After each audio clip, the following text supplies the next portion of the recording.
লাইটের একটা বিষয় আলোচনা করছি, যেটা আমাদের সিলেবাসের মধ্যে আছে, প্রতিফলন, আলোর প্রতিফলন, রিফ্লেকশন অফ লাইট। তো সেখানে বেসিক প্রপার্টিটা হচ্ছে এরকম যে কোনো একটা উৎস থেকে আলোক রশ্মি পড়বে, কোথায় পড়বে?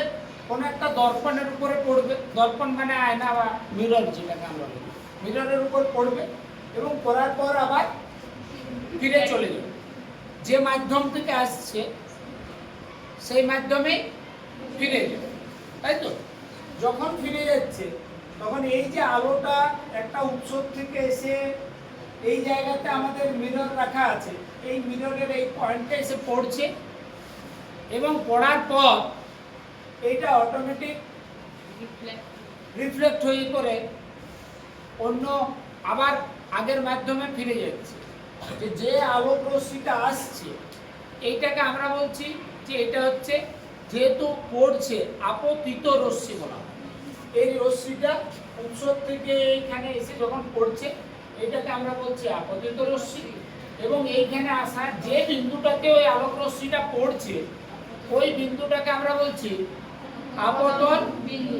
আপতন বিন্দু, ভেরি গুড, আপতন বিন্দু।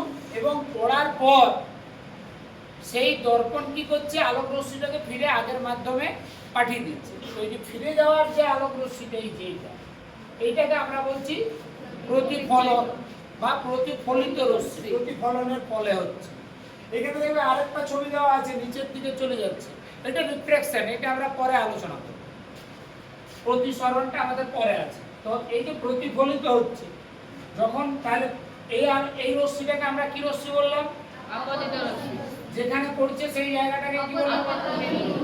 যেটা ফিরে যাচ্ছে সেই রশ্মিটাকে কি বলছি? যখন ফিরে যাচ্ছে তখন সেখানে কিছু আমরা কতগুলো সূত্র পেয়েছিলাম, তার মধ্যে যেটা উল্লেখযোগ্য সূত্র সেটাতে বলা হয়েছে যে যদি এরকম ভাবে আলোক রশ্মি এসে পড়ে এবং দর্পণে প্রতিফলিত হয়ে ফিরে যায়, তাহলে তাদের মধ্যে যে কোণগুলো তৈরি হয় সেই কোণগুলোর মান পরস্পর সমান হয়। আমরা সেটা দেখতে পাবো এখান থেকে। যদি আমরা এই চাঁদাটাকে নিয়ে এসে এখানে বস করাই, এই পয়েন্টে যদি তুমি বস করাও, তুমি লক্ষ্য করে দেখো যে তোমার এই যে এখান থেকে এইখানে আলোক রশ্মির এই আপতনের মধ্যে যে কোণটা তৈরি হয়েছে, এখানের থেকে কোণটা তৈরি হয়েছে এখান থেকে এখানে, এই কোণটার পরিমাণ ঠিক কত? না, এই কোণটার পরিমাণ হচ্ছে 90 থেকে তুমি দেখো 45 ডিগ্রি পর্যন্ত, অর্থাৎ 45 ডিগ্রি কোণ তৈরি হয়েছে। এবং এখানে 45 ডিগ্রি কোণ তৈরি হয়েছে একইভাবে।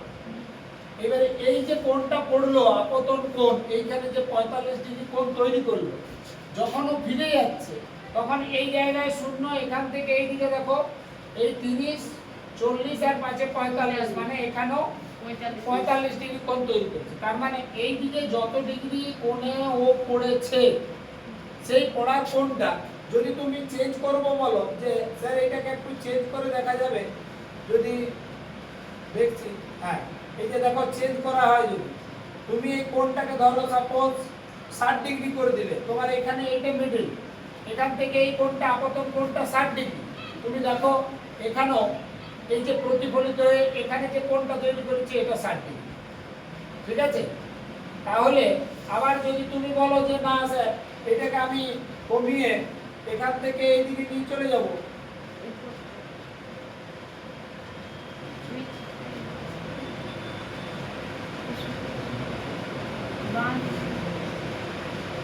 এরকম করে কমিয়ে নিয়ে এখানে নিয়ে চলে আসবো, দিয়ে পরে যদি কোণটাকে কমিয়ে 35 ডিগ্রি করি, এদিকেও 35 ডিগ্রি করি, অর্থাৎ যে কোণে পড়বে আলোক রশ্মি সেই কোণেই প্রতিফলিত হয়ে ফিরে যাবে।